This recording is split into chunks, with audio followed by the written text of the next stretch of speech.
class, Standard 6, Unit 1, Computer Fundamentals. In our daily life, the computer device has become an important and indispensable unit in our daily life. So, in order to use this device in a most efficient way, we will have to know the fundamentals or the basics of the computer. So, let us learn the computer fundamentals. Now, first to begin with, what is a computer? A computer is an electronic data processing machine. It processes the data. Whatever the data that we give it as an input, it processes and it performs millions of operations in a tremendous speed. It performs the operations with tremendous speed and it stores large volume of data which can be used in the future. So whatever the informations that we process in the computer, it can be stored and it can be used for the later use. And it follows the instructions given by the user without self-thinking or reasoning. So the computers will not be able to think on its own. Whatever the informations that we give to them, it will process the data and it will give it as an output. So computers we find almost in all the fields. Next, what are the main units of a computer? So the computer has three main basic units: input unit, central processing unit and the output unit. Now what is an input unit? It is a means of communication between the computer and the user. So between the computer and the user, all the informations that we give to the computer are given through these input devices. And the instructions and data are fed into the computer through this unit, like I told you already. And some of the input devices that we use today are keyboard, mouse, etc. So we'll see about it later. Next is the central processing unit. Now this central processing unit is called as the brain of the computer, and the entire work that we give to the computer is performed in this central processing unit. It takes the information from the input unit and processes it according to the instructions. Now this processed data will be sent to the output unit. Now the central processing unit has three subunits called the memory unit, control unit and the arithmetic logical unit, ALU. Next is the output unit. Now this unit gives out the processed data, that is the result. The final result will be given in the user readable form through a monitor or a speaker or a printer, not a projector. So these are the examples for the output unit. Now if the output has to be seen through the monitor, then we call it as a soft copy. Now if you want the output in a paper, in a physical form, then we call it as a hard copy. So how does a computer works? Now it is very difficult to draw the diagram of the internal structure of a computer because we have lot of circuits and then we have lot of chips, motherboards and the wire connections, everything. So to put it in a simplest form, we have this block diagram of a computer. So in this block diagram of the computer, we can see the three main units: the input unit, the central processing unit and the output unit. So input is given by the user through the input unit and this input unit sends the input that we have given to the computer to the central processing unit. Now this entire block is called as the central processing unit. Now this central processing unit, like I told you already, has three main subunits like control unit, arithmetic logical unit, memory unit. Now this input unit, it gives the data to the control unit. The control unit will send the data to the memory unit and the arithmetic logical unit. All the operations that need to be performed are carried out in this arithmetic logical unit, and then the processed data will be sent to the memory and then to the output. Okay. So the control unit, it coordinates all the units of the computer and it directs the input unit to send the data to the memory unit and the arithmetic logical unit. So it sends the data to the memory and the arithmetic logical unit. And then transfers the processed data from the arithmetic logical unit to memory and to the output. So the data that has been processed in the arithmetic logical unit will be sent to the memory and to the output device. So arithmetic logical unit, it performs the arithmetic calculations and logical calculations. So it mainly consists of the accumulators and the registers. Now the accumulators performs mainly the arithmetic calculations and arithmetic operations, and all the logical operations are carried out by the registers. Now we have the memory unit. The memory unit stores informations during the process. And how many storage? And it has many storage locations. So mainly we have two primary memory storage, like random access memory and read-only memory. So random access memory, it is a temporary memory or volatile memory. Now why do we call it as a temporary memory or volatile memory? Because once the power is switched off, all the information that is being given in the computer will be erased. So we call it as a random memory. So it is mainly used for that. It is used mainly in the workspace of the device where we need to perform the operations at a higher speed. So there are three types of random access memory. There are dynamic random access memory, DRAM, static random access memory, SRAM, and complementary metal oxide semiconductors, CMOS. Now these are the advanced forms of the random access memory. Next we have read-only memory. Now this read-only memory is a permanent memory and non-volatile. It means even if the power is switched off, the information that has been given in the read-only memory will be stored in the device. Now these read-only memory are usually provided by the manufacturers. They program it in the chip itself. Now again, this read-only memory, the advanced form, it has three types: programmable read-only memory, erasable programmable read-only memory, and electrically alterable read-only memory. Like I told you already, read-only memory, the information will be given by the manufacturer itself. So here, in programmable read-only memory, the programmer will be able to provide the information to the chips. But in erasable read-only memory, the information can be erased and it can also be reprogrammed. But here, the chip has to be removed from the device. Whereas in electrically alterable read-only memory, it is same as the erasable programmable read-only memory. But here, the chip has there is no need for removing the chip from the device. So what is the units of memory? Like how we have, like we measure the solids with kilograms and the liquids with the liters, milliliters, like etc.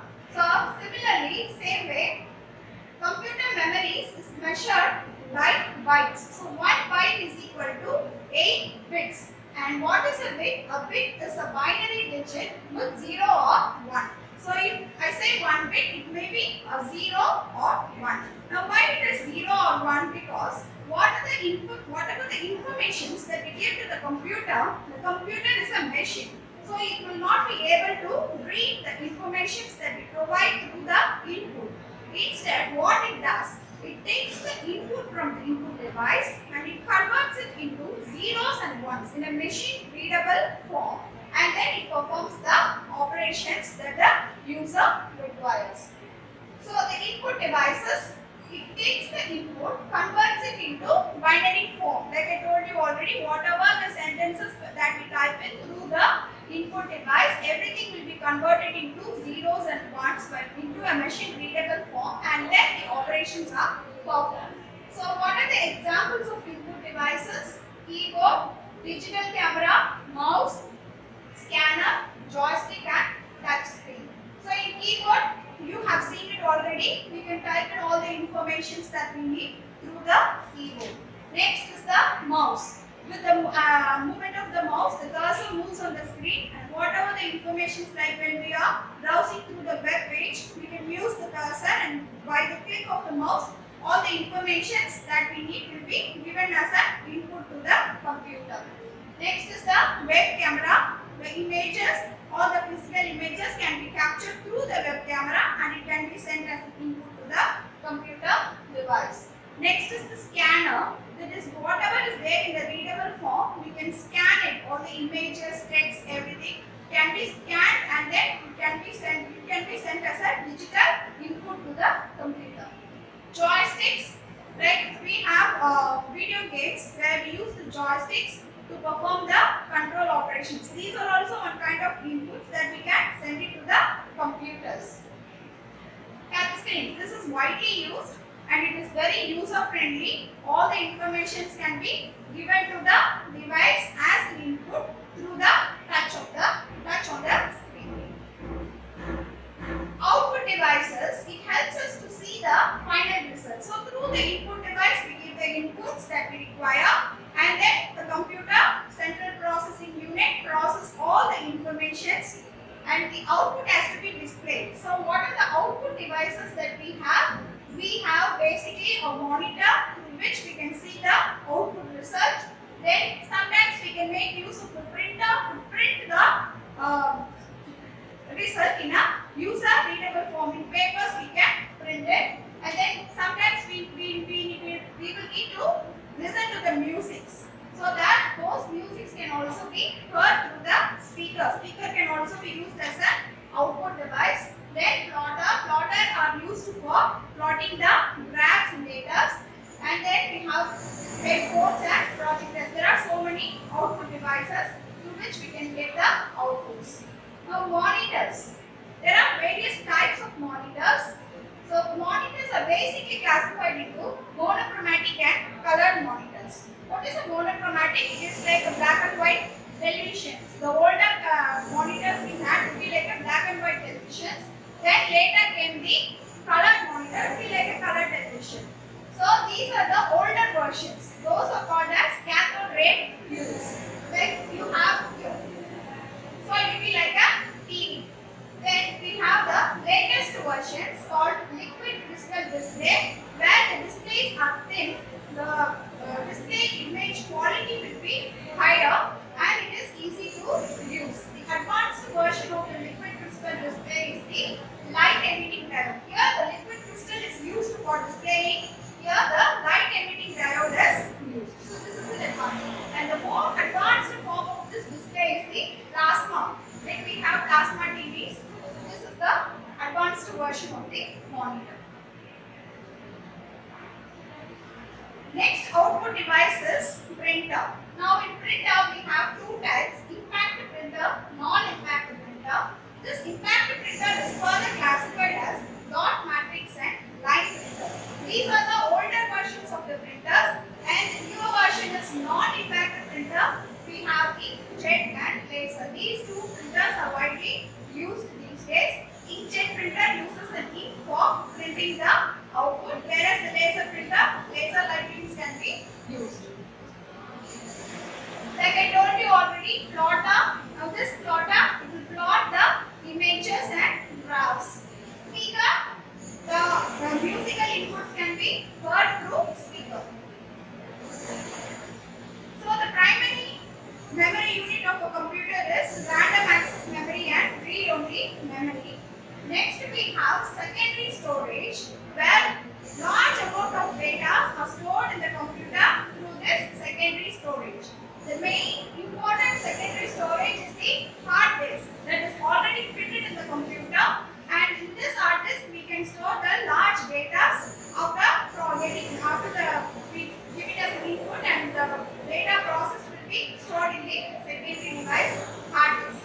Now other than this cannot be removed from the computer, it is fitted in the computer hard disk, whereas the other secondary devices like floppy disks, CDs and this pen drive, it can be removed from the computers and it is portable. We can use it in other devices also. So secondary storage, they are called as auxiliary memory or external memory with large storage capacity.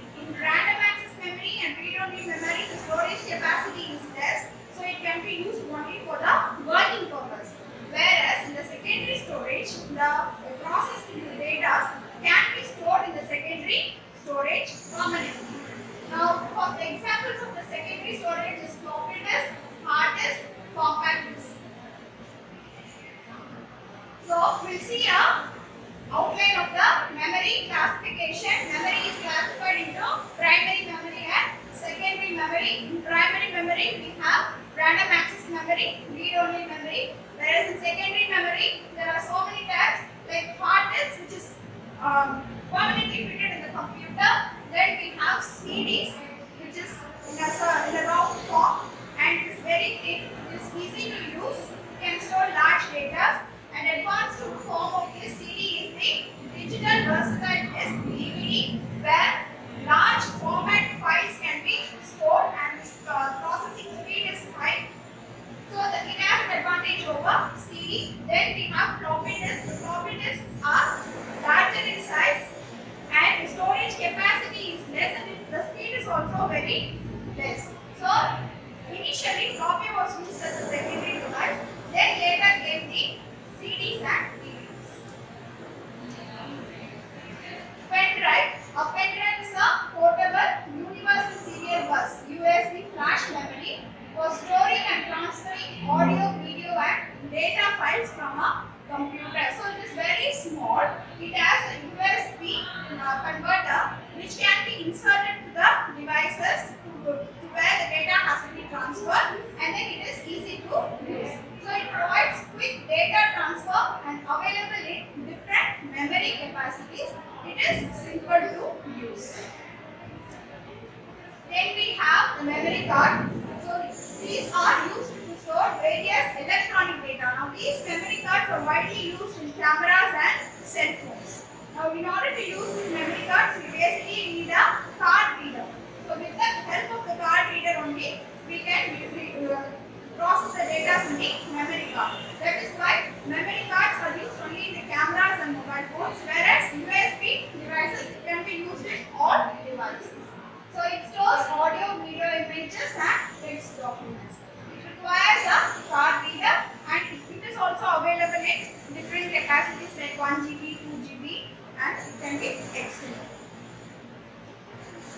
So with this we come to the end of this lesson. Hope you understood the basics of the computer fundamentals. Hope to see you again. Thank you.